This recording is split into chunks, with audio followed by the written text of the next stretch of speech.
নমস্কার বন্ধুরা, ফিরে এলাম নতুন একটি রেসিপি নিয়ে। আজকের পর্বে আমি অত্যন্ত জনপ্রিয় একটি বাঙালি রেসিপি শেয়ার করব, এঁচোড় চিংড়ি। বাজারে এঁচোড় চলে এসেছে, তাই এই নতুন এঁচোড় দিয়ে চিংড়ির পদটি গরম ভাতের সাথে খুবই সুস্বাদু লাগবে খেতে। তাহলে চলুন রান্নাটি শুরু করি। প্রথমে আমি একটি কড়াইয়ে পরিমাণ মতো জল নিয়েছি।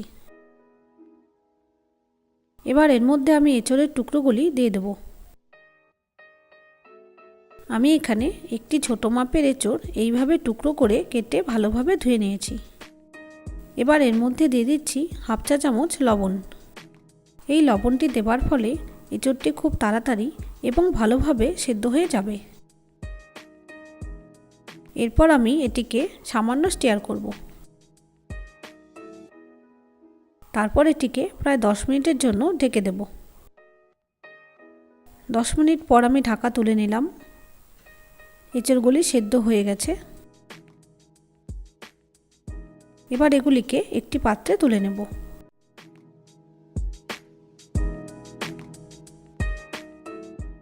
তারপর কড়াইয়ে পরিমাণ মতো তেল নিয়ে তেলটি ভালোভাবে গরম করে নিচ্ছি।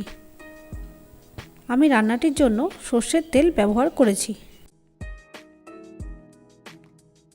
এবার এই তেলের মধ্যে দিয়ে দিচ্ছি প্রায় 300 গ্রাম চিংড়ি।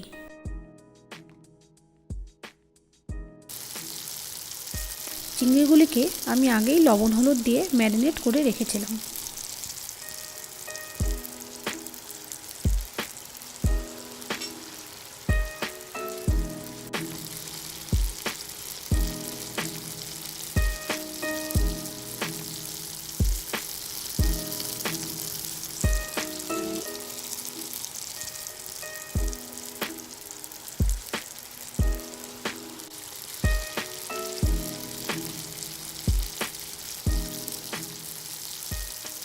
ভাজা হয়ে গেছে, এগুলিকে একটি পাত্রে তুলে রাখব।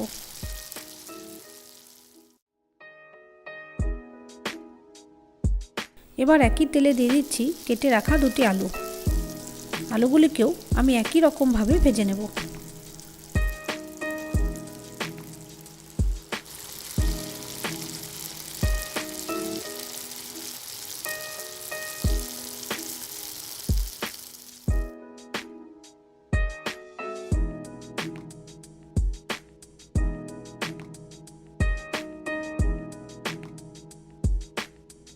তারপর আবার একই তেলে সেদ্ধ করা এঁচোড়ের টুকরোগুলিকেও দিয়ে হালকা ভেজে নেব।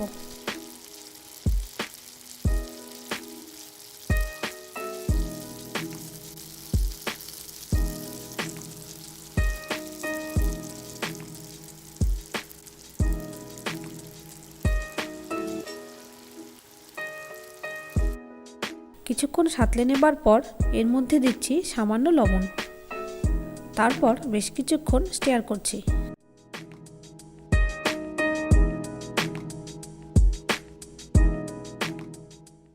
ভাজা হয়ে গেলে এই এঁচোড়গুলিকে একটি পাত্রে তুলে নেব।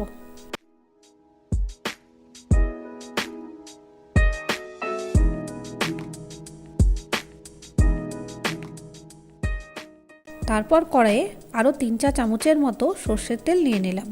তেলটি গরম হয়ে এলে দিয়ে দিচ্ছি 3টি শুকনো লঙ্কা। এগুলিকে হালকা ভেজে নিচ্ছি। এরপর এর মধ্যে দেব 2টি তেজপাতা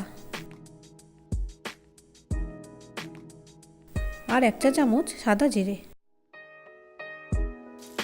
এগুলিকে কিছুক্ষণ সাঁতলে নিচ্ছি। তারপর এর মধ্যে দিচ্ছি 2টি পেঁয়াজ কুচি।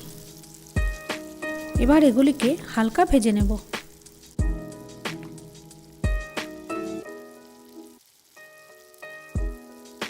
ভাজা হয়ে এলে এর মধ্যে অ্যাড করছি 3 চা চামচ কাঁচা লঙ্কা বাটা, 2 চা চামচ আদা রসুন বাটা, 2 চা চামচ সাদা জিরে এবং ধনিয়া বাটা। এবার এই সমস্ত উপকরণগুলিকে 1 মিনিট ধরে স্টিয়ার করব, যাতে মশলার কাঁচা ফ্লেভারটি বেরিয়ে আসে।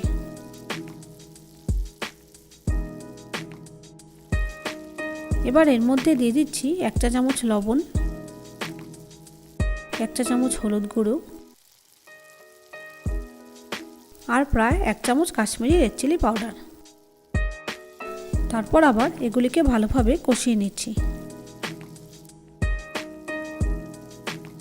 অর্ধেকটা কষানোর পর এর মধ্যে দিচ্ছি একটি টমেটো। তারপর আবার ভালোভাবে কষিয়ে নিচ্ছি। মশলাটি যাতে কড়াইয়ের নিচে লেগে না যায় তার জন্য আমি সামান্য জল দিয়ে দিলাম। তারপর প্রায় আরও 5 মিনিট ধরে কষাবো। এবার এর মধ্যে দিচ্ছি ভেজে রাখা এঁচোড়ের টুকরোগুলি আর ভেজে রাখা আলুর টুকরোগুলিও দিয়ে দিলাম। তারপর এই মিশ্রণটিকে প্রায় 10 মিনিট ধরে খুব ভালোভাবে কষাবো।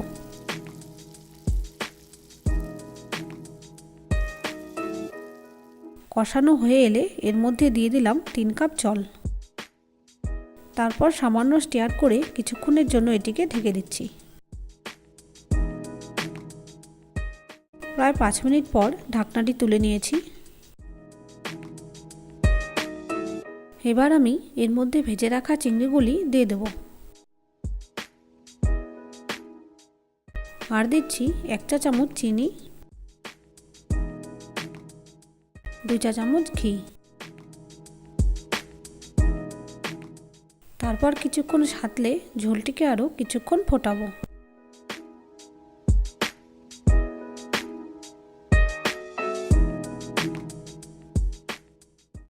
আমার রান্নাটি প্রায় হয়ে এসেছে। এবার এর মধ্যে দিয়ে দিচ্ছি 1 চা চামচ গরম মশলার গুঁড়ো।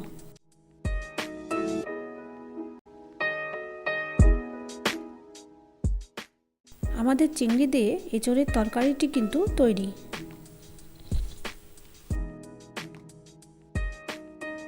তাহলে আজকের রেসিপিটি আপনাদের নিশ্চয়ই ভালো লেগেছে। আর ভিডিওটি পছন্দ হলে অবশ্যই এটিকে লাইক করবেন, শেয়ার করবেন। আর যারা এই চ্যানেলটিকে এই প্রথমবার দেখছেন আমি তাদের অনুরোধ করব তারা আমার চ্যানেলটিকে অবশ্যই সাবস্ক্রাইব করবেন। আজ এখানেই শেষ করছি। ভালো থাকবেন। ধন্যবাদ।